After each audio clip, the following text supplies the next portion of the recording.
Avant l'apparition de vos règles, vous avez des douleurs, des ressentis qui vous gênent de plus en plus dans votre quotidien et vous ne savez pas trop ni quoi penser de ces symptômes-là, ni comment les soulager. Bonjour à toutes, je suis ravie de vous retrouver aujourd'hui. On va parler du SPM, le syndrome prémenstruel dont peut-être vous souffrez.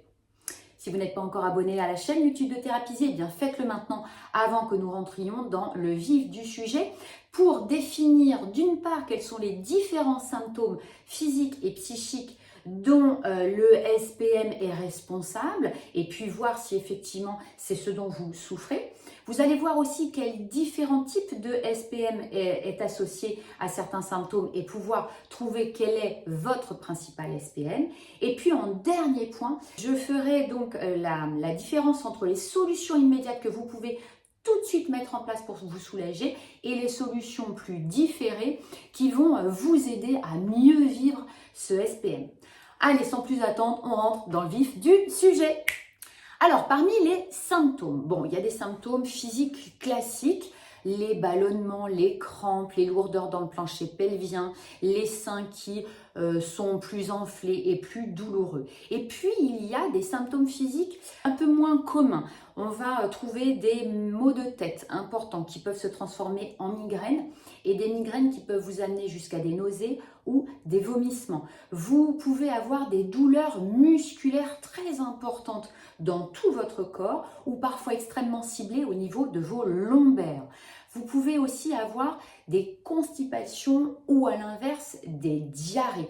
Vous pouvez souffrir aussi de rétention d'eau et vous pouvez avoir des fringales qui vont vous donner des envies assez importantes, notamment de sucre. Vous allez développer un peu plus d'acné pendant ces moments-là et prendre du poids. Passons maintenant aux symptômes dits psychiques. Alors, une grande fatigue, une difficulté de concentration, très peu ou pas du tout de motivation, des insomnies, une hypersensibilité accrue concernant les odeurs, la lumière, les bruits que vous ne supportez quasiment plus. Une importante contrariété, la moindre petite chose peut très vite vous faire vriller, une irritabilité, une anxiété là, qui arrive de plus en plus, de la colère ou au contraire de la tristesse qui va se caractériser par des crises de larmes, et puis vous allez être plutôt très léthargique, c'est-à-dire impossible de faire quoi que ce soit, ou au contraire très agité. Vous pouvez même ressentir une baisse importante au niveau de votre libido. Donc, pour pouvoir identifier si véritablement vous souffrez d'un SPM, eh bien, vous allez évaluer vos ressentis et vos douleurs sur au moins 3 cycles. On va maintenant parler des différents types de SPM. Vous allez en trouver 4. Le premier, c'est le SPM 1, c'est le SPM dit anxiété. Il va se caractériser par des symptômes justement d'anxiété, d'irritabilité et des sautes d'humeur. Le deuxième, c'est le SPM D, D pour dépression, qui va se caractériser par une humeur très déprimée, voire dépressive, une difficulté de concentration, des insomnies et un vrai manque de motivation. Le 3, c'est le SPM H pour hyperhydratation. Vous allez avoir davantage de prise de poids, de rétention d'eau, d'œdème, de seins douloureux. Le 4e, qui est le SPM C, c'est le craving pour tout ce qui est envie, fringale. Donc là, vous avez un regain d'appétit et ça va s'associer avec des maux de tête, des vertiges et parfois même des palpitations. Attention, il y a un SPM qu'on appelle SPM sévère qui peut entraîner un trouble dysphorique prémenstruel. C'est l'ensemble des symptômes que je vous ai cités là, mais de manière beaucoup plus aggravée, beaucoup plus importante, avec notamment une très grande anxiété, des crises de panique, une dépression sévère et des idées noires, des idées suicidaires qui peuvent impacter et complètement anéantir toute activité quotidienne.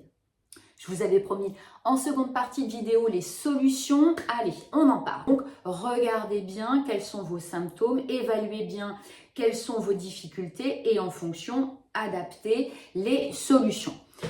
Alors, les solutions immédiates, eh bien, dès la fin de votre ovulation, vous pouvez adapter votre alimentation. Vous pouvez aussi pratiquer le yoga et les exercices de respiration qui vont aider votre corps et votre organisme à se détendre. Vous pouvez privilégier une bonne hygiène de vie, notamment au niveau de votre sommeil. Ensuite, soyez le plus à l'écoute de votre organisme. Quelles sont vos douleurs? Qu'est-ce que vous ressentez exactement? Que pensez-vous? Et cela va vous permettre de mieux répondre à vos besoins et à vos envies, parce que ce qui compte dans ces moments-là, c'est de trouver ce qui va vous faire du bien. Évitez tout ce qui est événement ou moment ou personne stressante dans la mesure du possible, parce que le stress va renforcer énormément les symptômes. J'en profite pour vous dire que si vous êtes en période de périménopause, les symptômes liés au SPM peuvent être énormément aggravés.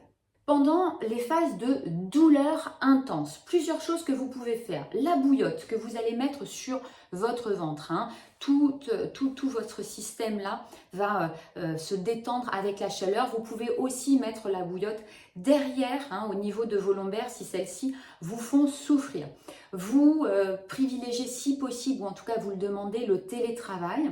Vous pouvez aussi vous reposer à la maison. Essayez le plus possible d'être dans un endroit au calme, où vous allez être au chaud. Évitez de vous crisper, de vous mettre trop en boule, même si je sais que c'est la position fétale que nous recherchons à ce moment-là.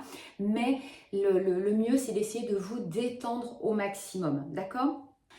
Si vous êtes sujette à l'hypersensibilité, alors essayez de vous couper au maximum des sources de bruit, de lumière, d'odeur, parce que celles-ci vont tout de suite vous donner davantage de symptômes complexes.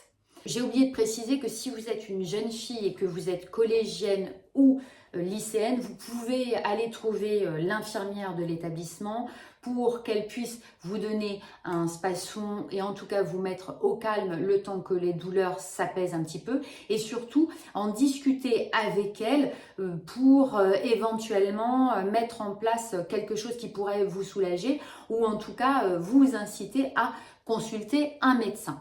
Donc justement, dans les solutions différées, vous pouvez consulter votre médecin généraliste. Lui va pouvoir vous donner de la vitamine B6 ou de la vitamine E. Il peut aussi vous prescrire de l'Antadis, qui est un anti-inflammatoire non stéroïdien et qui peut soulager les douleurs importantes. Il peut aussi vous prescrire une prise de sang afin de vérifier votre dosage hormonal.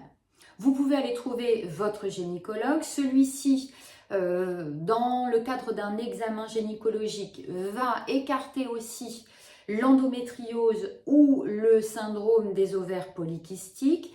Et puis peut-être vous proposer d'adopter un nouveau contraceptif, notamment une pilule en continu ou un stérilet dit hormonal, qui peuvent diminuer, voire stopper l'apparition des règles et donc limiter un peu les douleurs liées au SPM. Ce qui est très important de toute façon, c'est que vous en parliez. C'est pour ça que cette vidéo, elle est là pour vous aider à comprendre si effectivement vos symptômes sont bien attribués à un SPM. Mais vous pouvez également venir par exemple en thérapie cognitive et comportementale, celle que je pratique, pour vous aider à mieux réguler finalement vos sautes d'humeur ou à appréhender, on va dire, mieux vivre avec ce qu'on appelle votre hypersensibilité. Si vous souffrez d'un SPM sévère, donc d'un trouble dysphorique prémenstruel, on peut en séance aussi vous aider à mieux appréhender vos symptômes et réduire en grande partie votre anxiété. Vous likez, vous commentez, vous partagez. Je sais que cette vidéo peut aider tout un tas de jeunes filles, de jeunes femmes, de femmes qui se retrouvent dans des questionnements et qui ne comprennent pas véritablement ce qui leur arrive. Donc, partagez cette vidéo. N'hésitez surtout pas à me solliciter. Vous pouvez prendre rendez-vous directement sur mon site internet pour venir me voir ici en cabinet ou bien en visio, aucun souci. Et puis, je vous dis à très bientôt. Ciao!